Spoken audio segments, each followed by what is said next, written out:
Assalamualaikum. Today we are going to discuss the types of the contracture. I have already told you the what is contracture. Contracture is the adaptive shortening of the muscles, and today's we are going to start the types of the contracture, the important topic of the this chapter of the stretching chapter.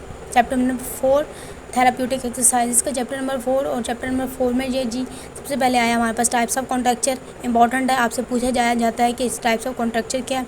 So this मायोस्टैटिक contracture, इसमें कौन कौन से types हैं हमारे पास? मायोस्टैटिक contracture, सीडोमायोस्टैटिक contracture, आर्थोजेनिक contracture and फिब्रोटिक। अब ये क्या है, ये हम इस पे टाइप्स इस तरह हैं कि जो कॉन्ट्रैक्चर की साइट है वो कहाँ पे है।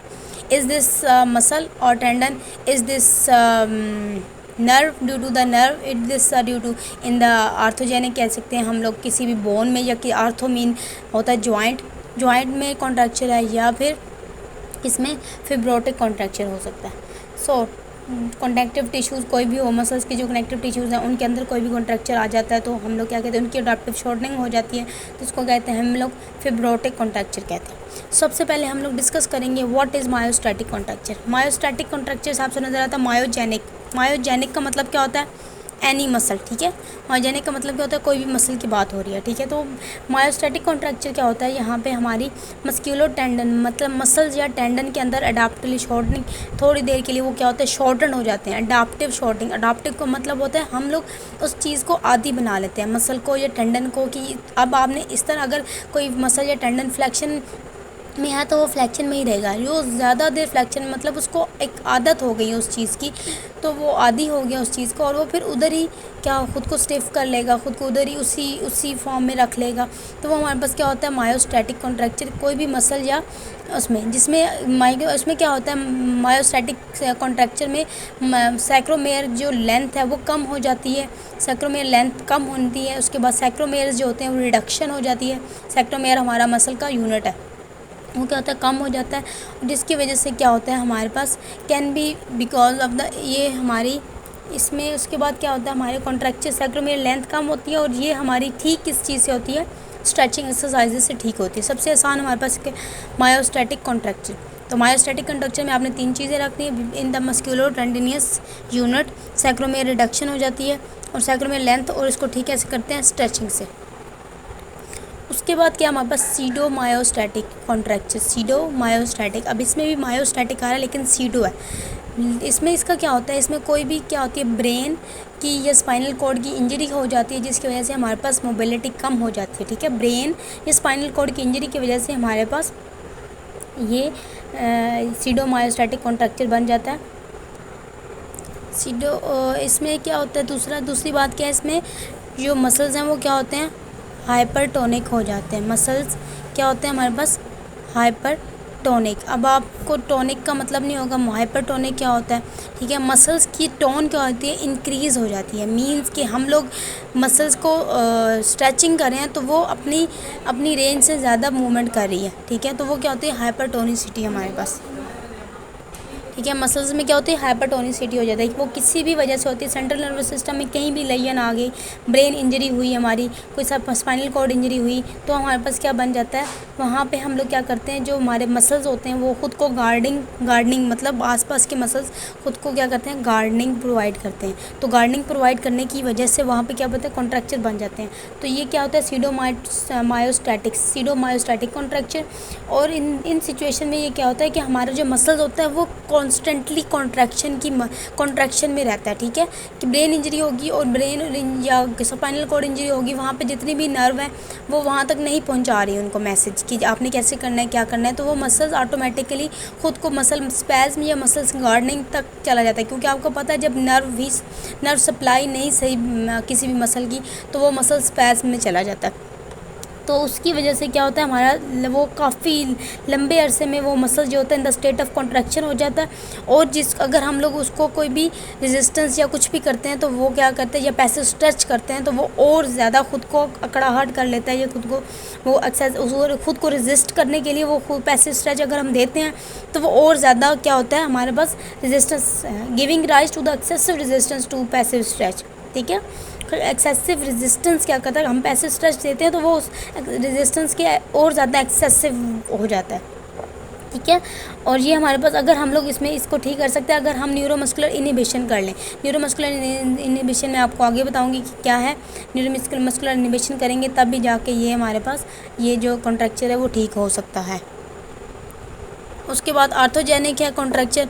आर्थोजेनिक कॉन्ट्रैक्चर मीन किसी भी जॉइंट के दरमियान में कॉन्ट्रैक्चर बन जाते हैं। जैसे साइनोवियल है, साइनोवियल फ्लूइड की वजह से बन जाता है। कोई भी एडहीजन हो जाती है, किसी भी वजह से कॉन्ट्रैक्चर बन जाना, या कार्टिलेज के अंदर इरेगुलरिटी आ जाना। जैसे कि ऑस्टियोपोरोसिस के अंदर हमारे पास कार्टिलेज के अंदर क्या होते हैं क्या होती हैं हमारे पास कार्टिलेज के अंदर कोई भी इरेगुलरिटी आ जाती है, जिसकी वजह से जो हमारा नी है, नी की मूवमेंट है वो रिस्ट्रिक्ट होती है। मुश्किल से उसकी अपनी वो जो नी है एक दूसरे के, वो उसको मूव करने में उसको मुश्किल होता है। तो जो किसी भी इसके अंदर जॉइंट के अंदर कोई भी इरेगुलरिटी आ जाए, या जॉइंट के अंदर जो पेरी आर्टिकुलर स्ट्रक्चर्स हैं जैसे कि साइनोवियल फ्लूइड हो गया, कार्टिलेज हो गया, उनके अंदर कोई इरेगुलरिटी आ जाती है, जिसकी वजह से हमारे क्या होता है कॉन्ट्रैक्चर बन जाता है। ठीक है, वहाँ पे कॉन्ट्रैक्चर बनने की वजह से उसको क्या कहते हैं हम लोग, वो उस मोबिलिटी उसकी कम हो जाती है, और वो क्या होता है हमारे पास नॉर्मल जो मूवमेंट होती है उसको रिस्ट्रिक्ट करते हैं। तो ये हमारे पास क्या है, आर्थोजेनिक और पेरी आर्टिकुलर्स का। उसके बाद नेक्स्ट हमारे पास क्या है जी, नेक्स्ट हमारे पास है, इसमें आप फिब्रोटिक कॉन्ट्रैक्चर में भी है कि कोई भी connective tissue, this can be muscle, this can be muscles हो सकता है, can be periarticular structures होते हैं, इनकी क्या अडेरेंस हो जाती है, जिसकी वजह से हमारे पास फिब्रोटिक कॉन्ट्रैक्चर होता है। ये इरिवर्सिबल कॉन्ट्रैक्चर होता है जो हम लोग स्ट्रेचिंग के साथ नहीं ठीक कर सकते। जो किसके साथ ठीक होता है, हम लोग किसी भी सर्जिकल इंटरवेंशन करनी पड़ेगी। ठीक है, नॉन सर्जिकल इंटरवेंशन से हम लोग उसको दोबारा रिवर्स नहीं कर सकते, इसलिए हमें क्या करना पड़ेगा, सर्जिकल इंटरवेंशन करने पड़ेगा, जिसकी वजह से फिब्रोटिक कॉन्ट्रैक्चर हम ठीक कर सकते हैं। वो हम स्ट्रेचिंग से रिवर्स नहीं कर सकते।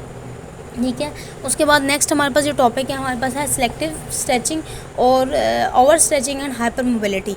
आज हम अभी ये कंप्लीट करेंगे, फिर नेक्स्ट जो है हम लोग पढ़ेंगे इंटरवेंशन, जो है इंटरवेंशन ऑफ मोबिलिटी, कि हम लोग कैसे सॉफ्ट टिश्यू के अंदर मोबिलिटी को इंक्रीज़ कर सकते हैं, वो हम नेक्स्ट वीडियो में पढ़ेंगे। ओके जी, नेक्स्ट हमारे पास क्या है जी, selective stretching and over stretching and hyper mobility. आज हम लोग ये टॉपिक पढ़ेंगे, फिर हम नेक्स्ट इंशाल्लाह स्टार्ट करेंगे अगला टॉपिक, जो है intervention of the to increase the soft tissue mobility. तो सिलेक्टिव स्ट्रेचिंग आपको नज़र आ रहा है। सिलेक्टिव स्ट्रेचिंग मतलब हम लोग किसी एक चीज़ की स्ट्रेचिंग करते हैं, किसी एक मसल की स्ट्रेचिंग करेंगे, जिससे हमारी ओवरऑल फंक्शन क्या होगा, ठीक हो जाएगा। ठीक है, ओवरऑल फंक्शन को ठीक करने के लिए इसलिए हम स्ट्रेचिंग करते हैं, लेकिन किसी एक मसल की, ठीक है, किसी सिलेक्टेड टेंडन की। जैसे कि हमारे पास अगर स्पाइनल कॉर्ड इंजरी हो गई है, फॉर एग्जांपल आपकी बुक में जो लिखी है वो ये एग्जांपल मैं आपको दूंगी। स्पाइनल कॉर्ड इंजरी हो गई है, ठीक है, जो बैक के एक्सटेंसर्स हैं उनको सही होना चाहिए, तब जाके जो पर्सन है वो सिटिंग कर सकता है। लेकिन उसकी स्पाइनल कॉर्ड इंजरी की वजह से उसके जितने भी बैक के फंक्शंस हैं, बैक की मसल्स हैं, वो उस टाइम पे काम नहीं करेंगे, वर्किंग नहीं करें। तो हम क्या करेंगे उस टाइम पे, उसके बैक के मसल्स को छोड़ के हम क्या करेंगे, हम लोग करेंगे लोअर लिम के एक्सटेंसर्स, लोअर लिम के हैमस्ट्रिंग मसल्स को करेंगे स्ट्रेंथन। ठीक है, वहाँ पे हम लोग उसकी स्ट्रेचिंग करेंगे। उसकी स्ट्रेचिंग लोअर लिम की हैमस्ट्रिंग मसल्स को जब हम लोग स्ट्रेच करेंगे तो वो हमारे पास हमारे लो बैक के मसल्स हैं उनकी एक्सटेंसिबिलिटी को भी इंक्रीज़ करते हैं। सेकेंडली, एक और छोटी सी एग्जांपल है, अगर हमारे पास कोई ऐसा पेशेंट है, जैसे कि हमारे पास पेशेंट है डिस्क बल्ज का, और वो डिस्क बल्ज जो है वो क्रोनिक डिस्क बल्ज है। ठीक है, उसके बैक के जो एक्सटेंसर्स हैं वो बहुत ज़्यादा वीक हैं। तो हमने क्या करना होता है, हमने उसकी ऐसी एक्सरसाइजेज को उसकी हम लोअर लिम की एक्सरसाइजेस करवाते हैं। लोअर लिम में हम लोग उसकी स्ट्रेचिंग करवाते हैं।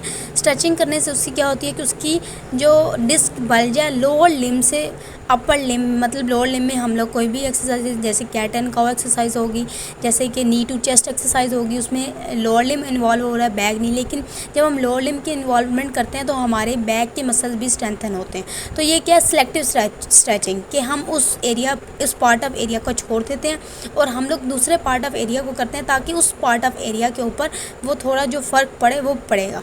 और इसमें ये क्या होती है हमारे पास सिलेक्टिव स्ट्रेचिंग, कि हम किसी एक मसल या एक टेंडन को या एक पार्ट को पकड़ते हैं, दूसरे पार्ट को हम लोग ठीक करते हैं, उसको क्या कहते हैं हम लोग सिलेक्टिव स्ट्रेचिंग। अब उसके बाद over stretching and hyper mobility. Over stretching क्या होता है कि हम लोगों ने जितनी स्ट्रेच इसको देना चाहिए उससे ज़्यादा स्ट्रेच देते हैं। मतलब हम लोग ये स्ट्रेच कर रहे हैं, इसको हम लोगों ने स्ट्रेच किया, ठीक है, इसकी स्ट्रेचिंग यहाँ तक है और इसको हम ओवर स्ट्रेच करें, तो ये क्या होती है हमारे पास ओवर स्ट्रेचिंग होती है। ठीक है, ओवर स्ट्रेचिंग जो है वो हमारे पास स्पोर्ट में जो मोस्टली जो पर्सन्स होते हैं जिनको बहुत फ्लेक्सिबल चाहिए होते हैं, उन जैसे स्पोर्ट्स में करने वाले स्पोर्ट मैन हो गए, उन वो जो पार्टिसिपेट करते हैं उनको फ्लेक्सिबिलिटी ज़्यादा चाहिए होती है, इसलिए उनको हम लोग क्या करते हैं ओवर स्ट्रेचिंग करवाते हैं ताकि उनकी फ्लेक्सिबिलिटी ज़्यादा हो।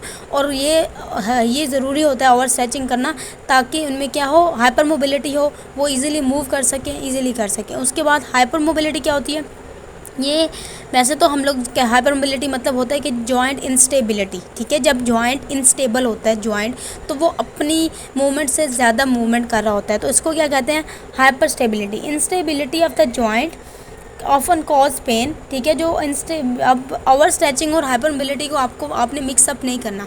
ठीक है, ओवर स्ट्रेचिंग हम लोग खुद करवा के हाइपर मोबाइल करते हैं, लेकिन अगर किसी भी वजह से हाइपर मोबिलिटी हो जाती है तो वो हमें पेन कॉज करती है। ठीक है, तो आपने हाइपर मोबिलिटी को और ओवर स्ट्रेचिंग को एक दूसरे के साथ मिक्स नहीं करना। ओके, जज़ाकल्लाह खैर, दुआओं में याद रखिएगा। इंशाल्लाह नेक्स्ट टॉपिक हम लोग पढ़ेंगे इंटरवेंशन टू इंक्रीज़ मोबिलिटी के सॉफ्ट टिश्यू में हम लोग किस तरह मोबिलिटीज़ को इंक्रीज़ करते हैं।